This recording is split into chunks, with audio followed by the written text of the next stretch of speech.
नमस्कार, मैं Sajjan Kumar Khatri, education department Haryana. आज कक्षा 11वीं के विषय अर्थशास्त्र में एक महत्वपूर्ण विषय केंद्रीय प्रवृत्ति का माप बहुलक के साथ उपस्थित हूँ। आज जिस विषय को हम अध्ययन करेंगे वह बहुलक होगा। यद्यपि केंद्रीय प्रवृत्ति के जो माप हैं, समांतर माध्य व मध्यिका, वे महत्वपूर्ण हैं, परंतु हम बहुलक के महत्व को भी कम नहीं आंक सकते। बहुलक केंद्रीय प्रवृत्ति का एक महत्वपूर्ण माप है। इसे अंग्रेजी भाषा में मोड कहा जाता है, जो कि फ्रांसीसी भाषा के शब्द ला मोड से लिया गया है, जिसका अर्थ होता है फैशन या अधिक प्रचलित। यानी कि एक ऐसी मद जो सबसे अधिक बार आई हुई हो या सबसे अधिक प्रचलित हो। बहुलक को मोड को हम अंग्रेजी के जेड अक्षर के द्वारा चिन्ह द्वारा प्रकट करते हैं। बहुलक एक ऐसा मूल्य है जो श्रेणी में सबसे अधिक बार आता है, या हम ये कहें किसी भी श्रेणी की उस मद का मूल्य जो सबसे अधिक बार आता है। हम इसे एक उदाहरण द्वारा समझ सकते हैं। आपके सामने एक व्यक्तिगत श्रृंखला दी गई है जिसके अंदर मद दिए गए हैं 10, 12, 15, 15, 15, 18 और 20। आप इस व्यक्तिगत श्रृंखला को देखने पर पाएंगे कि 15 एक ऐसा मूल्य है जो सबसे अधिक बार आया है, इसलिए यह सबसे अधिक प्रचलित मद हुई। इसलिए बहुलक जो होगा वो 15 होगा। बहुलक का हमारे जीवन में उपयोग, यद्यपि साधारण जीवन में भी बहुलक का बहुत अधिक महत्वपूर्ण है। जीवन के हर क्षेत्र में यह हमारे लिए काम आता है, परंतु उत्पादक क्षेत्र के लिए और विशेष करके उत्पादक वर्ग और व्यापारिक वर्ग के लिए इसका बहुत अधिक महत्व है, क्योंकि इसकी सहायता से वस्तुओं के स्टॉक निर्माण के संबंध में निर्णय लेना आसान हो जाता है। क्योंकि बहुलक एक ऐसी वस्तु होती है जो लोकप्रियता का निर्धारण करती है। उदाहरण के लिए, यदि एक उत्पादक किसी वस्तु का उत्पादन करता है तो वह उस वस्तु का उत्पादन करेगा जो सबसे अधिक लोकप्रिय होगी, और ऐसी मद सबसे अधिक लोकप्रिय बहुलक कहलाती है। इसलिए बहुलक उत्पादक वर्ग के लिए काम करेगा, उसके लिए उपयोगी होगा। इसी प्रकार से व्यापारी वर्ग जो हैं वो अपनी वस्तुओं के भंडार के संबंध में निर्णय लेते हैं। यद्यपि कोई भी व्यापारी वर्ग है या दुकानदार है, वो किसी वस्तु का भंडार करना चाहता है तो केवल ऐसी वस्तुओं का ही भंडार करेगा जो उसे मालूम है कि वो बाज़ार में सबसे अधिक बिकेगी, या ऐसी वस्तु जो बाज़ार में सबसे अधिक लोकप्रिय है, अर्थात उसे भी बहुलक की सहायता के द्वारा ऐसी वस्तुओं का चयन करना होता है। इस प्रकार से बहुलक हमारे जीवन में विशेष करके व्यापारी वर्ग के लिए बहुत ही महत्वपूर्ण है। बहुलक की गणना।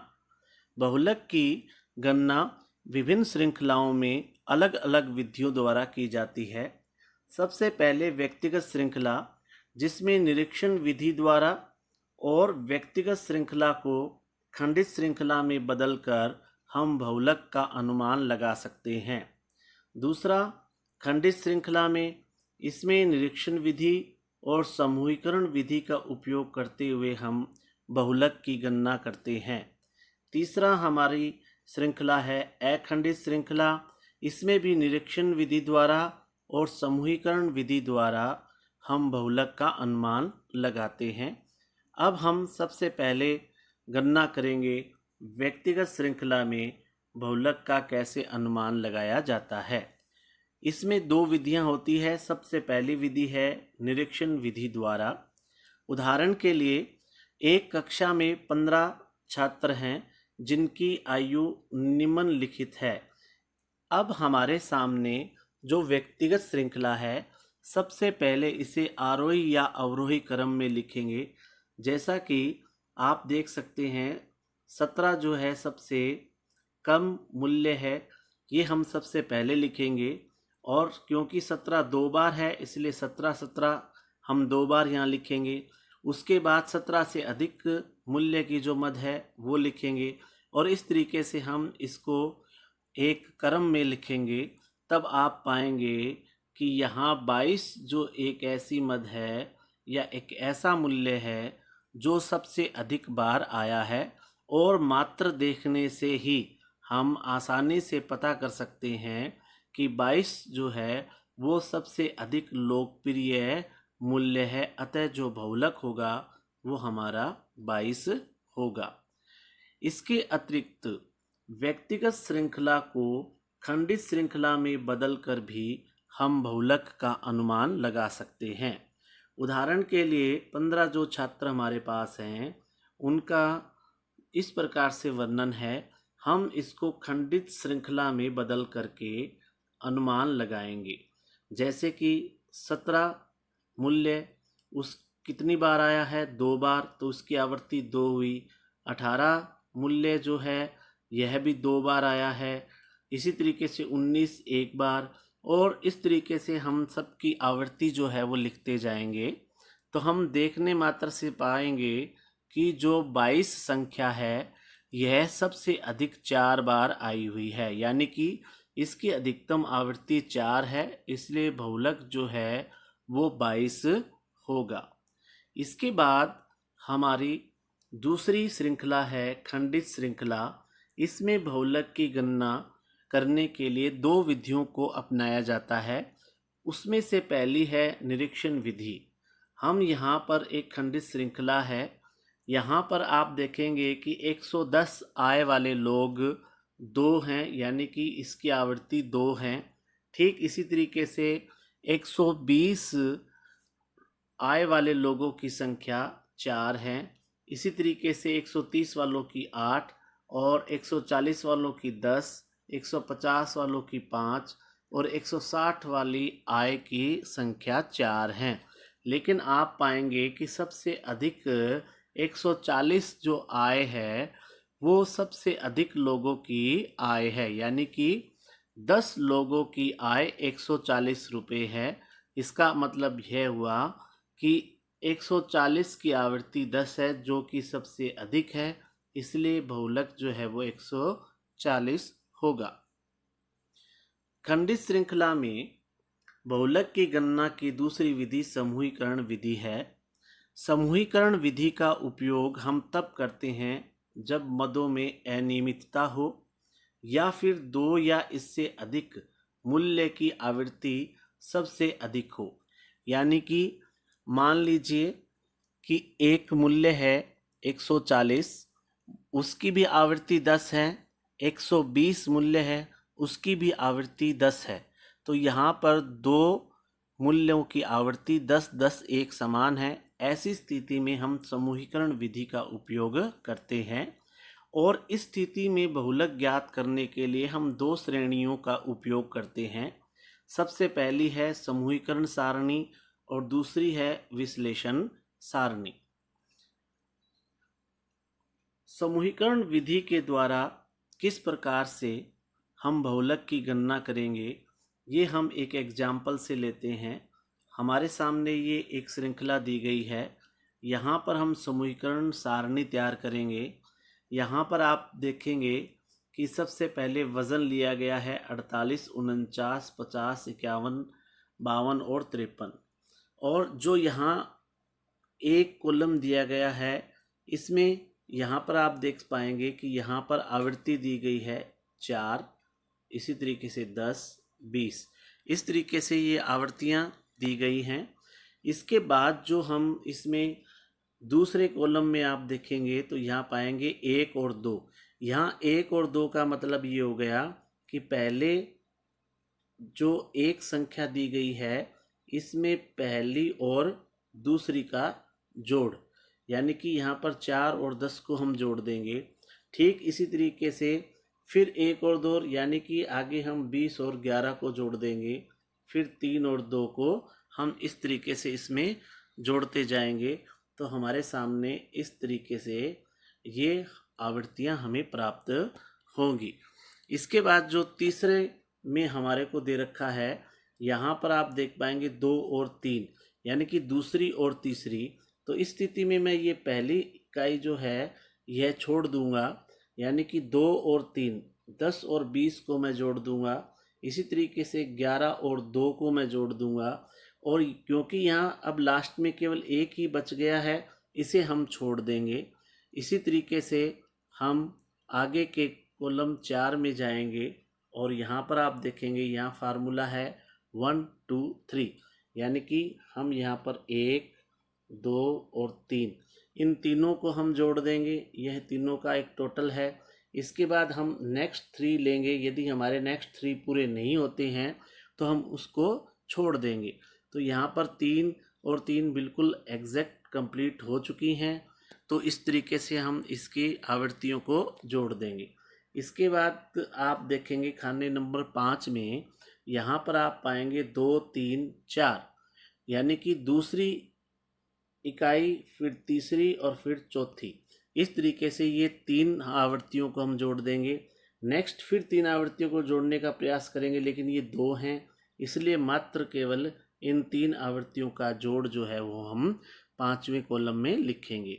इसके बाद हमारा जो छठा कॉलम है वो होगा 3 4 5, यानी कि 1 2 3 4 और 5, यानी कि हम इसको जोड़ेंगे 20 11 और 3 को यहाँ जोड़ करके लिखेंगे।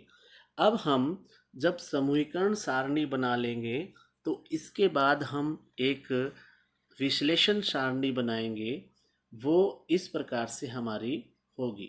आप यहाँ देखेंगे विश्लेषण सारणी, यहाँ पर हम स्तंभ लेंगे, यानी कि पहला दूसरा तीसरा चौथा पांचवा, इस तरीके से इनको लेंगे। अब सबसे पहले हम क्या करेंगे कि हम पुनः समूहीकरण सारणी में जाएंगे। आप यहाँ देख पाएंगे कि इस समूहीकरण सारणी में सबसे ज़्यादा आवृत्ति किसकी है? सबसे ज़्यादा आवृत्ति 20 है, और 20 जो है वो किसके सामने है? 50। तो अब हम क्या करेंगे, हम पुनः विश्लेषण सारणी में जाएंगे।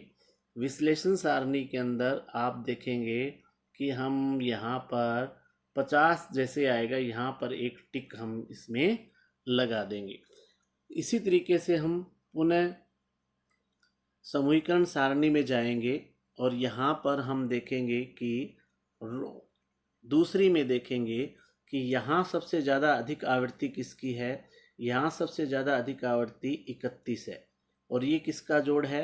20 और 11 का जोड़ है। 20 और 11 के सामने क्या है? 50 और 51। तो अब हम पुनः विश्लेषण सारणी में जाएंगे और यहाँ पर 2 में हम क्या करेंगे? एक 50 में टिक कर देंगे, एक 51 में टिक कर देंगे। इसी तरीके से हम पुनः समूहीकरण सारणी में जाएंगे और यहाँ पर तीसरे कॉलम को चेक करेंगे तो पाएंगे कि सबसे अधिक आवृत्ति जो है वो 30 है। यहाँ पर ये जो 30 दिया गया है ये 10 और 20 का टोटल है। 10 और 20 किसके सामने है? 49 और 50 के सामने है। तो अब हम पुनः विश्लेषण सारणी में जाएंगे। 3 में हम क्या करेंगे? 49 और 50।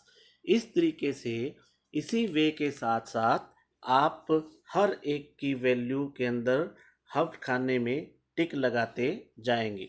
इसके बाद जितने भी टिक हैं हम सब इनका टोटल कर देंगे। अब हम ये पाएंगे कि जो सबसे अधिक टोटल है वो 50 वाले खाने में है, तो इसलिए जो हमारा बहुलक होगा वो 50 होगा।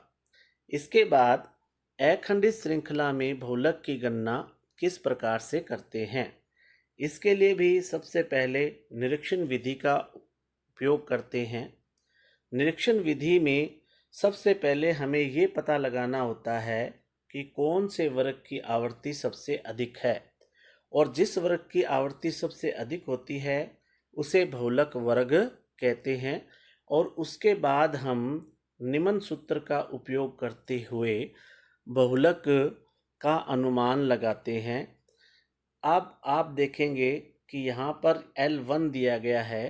L1 का अर्थ होता है बहुलक वर्ग की निचली सीमा, और F1 जो है वो होता है बहुलक वर्ग की आवृत्ति। बहुलक वर्ग की जो आवृत्ति होती है उसे F1 के द्वारा दर्शाया जाता है।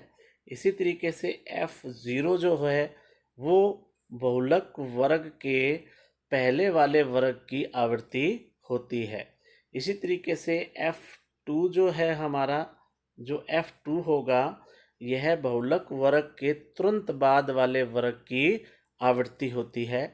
और जो I है हमारा, ये बहुलक वर्ग का विस्तार है, यानी कि सबसे अधिकतम सीमा और उसकी निम्न सीमा का अंतर जो है, विस्तार है, वो I के द्वारा शो किया गया है। इस सूत्र की सहायता से हम अखंडित श्रृंखला में निरीक्षण विधि द्वारा बहुलक का अनुमान लगाते हैं। हमारे सामने एक उदाहरण है, श्रृंखला है 0 से 10, 10 से 20, 20 से 30, 30 से 40, 40 से 50, जिसकी आवृत्ति 2, 5, 7, 5, 2 दी गई है। इस श्रृंखला को देखने मात्र से हमें पता चलता है कि 7 आवृत्ति सबसे अधिक है। इसलिए जो बहुलक वर्ग होगा वो हमारा 20 से 30 होगा। तो ये हमारा बहुलक वर्ग आ गया 20 से 30, और यहाँ पर ये हमारा F1 7 हो गई, और F0 थी बहुलक वर्ग से ठीक पहले की आवृत्ति, ये हमारी 5 हो गई, और F2 थी बहुलक वर्ग के तुरंत बाद वाली आवृत्ति जो कि 5 हो गई। और ठीक इसी तरीके से क्योंकि वर्ग 20 से 30 है तो इसमें जो L1 है हमारा लोअर, यानी कि सीमा जो है वो हमारी 20 है, और I जो है हमारा वो है इंटरवल 20 से 30, जो डिफरेंस है वो हमारा 10 का है। और ठीक इस तरीके से हम इस फार्मूले का अनुमान लगाते हुए, इस फार्मूले का प्रयोग करते हुए हम यहाँ पर कैलकुलेशन करेंगे, तब हम ये पाएंगे कि जो 25 है वो हमारा बहुलक होगा। ठीक इसी प्रकार से अखंडित श्रृंखला में समूहीकरण विधि का भी उपयोग करते हुए हम बहुलक का अनुमान लगा सकते हैं। जैसे कि ये आपके सामने सारणी दी गई है एक, इस श्रृंखला का प्रयोग करते हुए हम समूहीकरण विधि द्वारा बहुलक का अनुमान लगाएंगे। सबसे पहले हम समूहीकरण सारणी बनाएंगे। हम ठीक उसी तरीके से यहाँ पर हम सभी वर्ग लिख देंगे 0 से 5 से लेकर के 30 से 35 तक, और पहले कॉलम में हम लिखेंगे आवृत्तियाँ लिख देंगे सभी 1, 2, 10, 4, 10, 9, 2। ठीक इसी तरीके से अब हम इसके अंदर यही करेंगे कि जो कॉलम 2 होगा हमारा वो है 1 और 2 को जोड़, यानी कि हम फिर से 1 पहली और दूसरी को जोड़ देंगे, फिर 1 और 2, यानी कि फिर 2 को हम जोड़ते जाएंगे। ये 2 जो हमारा एक ही है, इसके साथ और आवृत्ति नहीं है, इसलिए हम इसको छोड़ देंगे, और इस तरीके से हम इन सब का टोटल कर देंगे। ठीक इसी तरीके से तीसरे में भी हम क्या करेंगे, 2 और 3 को हम जोड़ देंगे। आप यहाँ देख पाएंगे कि इसमें हम जोड़ेंगे 2 और 3, यानी कि पहली आवृत्ति को मैं छोड़ दूंगा, इस आवृत्ति को छोड़ दूंगा एक को, और दूसरी और तीसरी इसको जोड़ देंगे, फिर अगले फिर 2 जोड़ेंगे, फिर 2 जोड़ते जाएंगे। केवल पहली बार पहली इकाई को हमें छोड़ना है। इसी तरीके से इनका फिर हम टोटल कर देंगे। इसके बाद आप देखें कॉलम 4 के अंदर, यहाँ पर आप देखेंगे तो यहाँ पाएंगे 1, 2 और 3, यानी कि पहली आवृत्ति को लेना है, दूसरी आवृत्ति को लेना है और तीसरी आवृत्ति को लेना है। इन सबको हम जोड़ देंगे, फिर आगे 1, 2 और 3 को जोड़ देंगे। अब ये जो 2, 1 रह गई आवृत्ति, इसको हम छोड़ देंगे। इस तरीके से इनकी तीनों का भी टोटल जो है वो 19 हो जाएगा। ठीक इसी तरीके से हम 4 इस 5 के अंदर भी दूसरी, तीसरी और चौथी, यानी कि दूसरी, तीसरी और चौथी, इन 3 का लेंगे, फिर आगे इन तीनों का हम जोड़ कर देंगे और इस तरीके से हमारे सामने 2, 10, 4, इनका जोड़ 16 हो जाएगा, 10, 9, 2 का जोड़ 21 हो जाएगा। इस तरीके से हम लास्ट के कॉलम 6 में आएंगे। यहाँ पर 3, 4, 5, तो यानी कि पहली इकाई मैं छोड़ दूंगा, दूसरी आवृत्ति को भी छोड़ दूंगा। इसके बाद आएगा 3, 4, 5, यानी कि 3, 4 और 5, इन तीनों को हम जोड़ देंगे। लास्ट के अंदर 2 बच जाएगी, पूरे 3 नहीं होती तो मैं यहाँ जोड़ पाता, इसलिए केवल यहाँ पर 3 आवृत्तियों को जोड़ा गया है। जिस प्रकार से हमने खंडित श्रृंखला में विश्लेषण सारणी को बनाया था, ठीक इसी तरीके से इसमें भी हम विश्लेषण सारणी बनाएंगे। विश्लेषण सारणी के लिए सबसे पहले हम यहाँ पर वर्ग लिखेंगे और फिर पहले कॉलम के अंदर इस खाने में हम देखेंगे समूहीकरण सारणी में। समूहीकरण सारणी में जाने पर हम पाएंगे कि 10 और 10, इस कॉलम में सबसे अधिक आवृत्ति 10, 10 है। ये 10 और 15 और 20 और 25 के सामने। हम पुनः विश्लेषण सारणी में आएंगे। विश्लेषण सारणी में आने के बाद 10 और 15 पर एक टिक लगा देंगे और 20 और 25 में एक टिक लगा देंगे। इसके बाद हम पुनः समूहीकरण सारणी में जाएंगे और दूसरे पार्ट में देखेंगे कि यहाँ सबसे अधिक आवृत्ति किसकी है। ये सबसे अधिक आवृत्ति 19 है, जो कि 10 और 9 का जोड़ है और इसके ठीक सामने जो वर्ग आ रहे हैं वो 20 से 25 और 25 से 30 है। हम पुनः विश्लेषण सारणी में जाएंगे और दूसरे कॉलम में हम देख पाएंगे कि 20 और 25 के टिक कर देंगे और 25 और 30 पर टिक कर देंगे। ठीक इसी तरीके से हम पुनः समूहीकरण सारणी में जाएंगे और वहाँ पर पाएंगे कि 15 और 20 और 20 और 25 के सामने जो है वो सबसे अधिक आवृत्ति दी गई है। इस प्रकार से हम ये सब टिक करते जाएंगे, तब हम ये पाएंगे योग करने पर कि सबसे अधिक आवृत्ति या जो टिक है वो सबसे अधिक 6 है। इसलिए बहुलक वर्ग जो है वो 20, 25 होगा। अब हम उसी सूत्र का प्रयोग करते हुए पुनः बहुलक की गणना करेंगे। जैसे कि अब हमें ये पता चल गया था कि जो बहुलक वर्ग जो है वो 20 से 25 है। अब इसी वर्ग का हम प्रयोग करते हुए L1 जो है वो हमारे लिए 20 हो जाएगा, F1 जो है वो हमारे लिए 10 है क्योंकि ये वर्ग की आवृत्ति है, F0 जो है वो हमारे लिए 4 है जो कि उससे पहले वाले वर्ग की आवृत्ति है, F2 जो है वो बहुलक वर्ग के बाद वाली आवृत्ति 9 है और I यानी कि जो वर्ग का अंतर है वो 5 है। और इस सूत्र का में हम सभी की वैल्यू रखते हुए जब कैलकुलेशन करेंगे तब हमारे सामने बहुलक होगा वो 24.29 होगा। इस प्रकार से हम अखंडित श्रृंखला में बहुलक का अनुमान समूहीकरण विधि द्वारा लगा सकते हैं। बहुलक के क्या क्या गुण हैं? सबसे पहले बहुलक एक सरल और लोकप्रिय केंद्रीय प्रवृत्ति का माप है क्योंकि इसे समझना और इसे निकालना बहुत ही सरल है और यह लोकप्रिय इसलिए है क्योंकि हमारे जीवन के प्रत्येक क्षेत्र में यह काम आता है। बहुलक में सीमांत इकाइयों का कम प्रभाव पड़ता है। इसमें सबसे अधिक बार आने वाली इकाइयों की गणना करके हम बहुलक का अनुमान लगा लेते हैं। बहुलक का हम बिंदु रेखीय निर्धारण भी कर सकते हैं। बिंदु रेखीय निर्धारण में हम ग्राफ का प्रयोग करते हुए, बिंदुओं का प्रयोग करते हुए भी बहुलक का अनुमान लगा सकते हैं। बहुलक यह सबसे अच्छा प्रतिनिधित्व भी माना जाता है। बहुलक के गुण में पांचवा गुण यह है कि इसमें सभी आवृत्तियों की गणना करने की आवश्यकता नहीं होती। कुछ स्थितियों में तो हम केवल मात्र निरीक्षण करके या देखने पर ही बहुलक का अनुमान लगा लेते हैं। यद्यपि बहुलक के गुण बहुत अधिक हैं, परंतु इसके साथ साथ बहुलक के अवगुण भी हैं। यह कि यह अनिश्चित और अस्पष्ट होता है।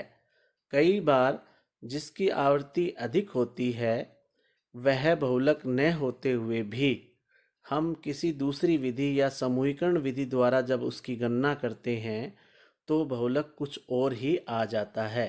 इस कारण से यह अनिश्चित और अस्पष्ट है। दूसरा इसका दोष है कि इसका बीजगणितीय प्रयोग नहीं किया जा सकता। तीसरा, समूहीकरण की जटिल प्रक्रिया। बहुलक में समूहीकरण विधि का जो प्रयोग किया जाता है वो काफ़ी जटिल है और यह समझने में बहुत मुश्किल है।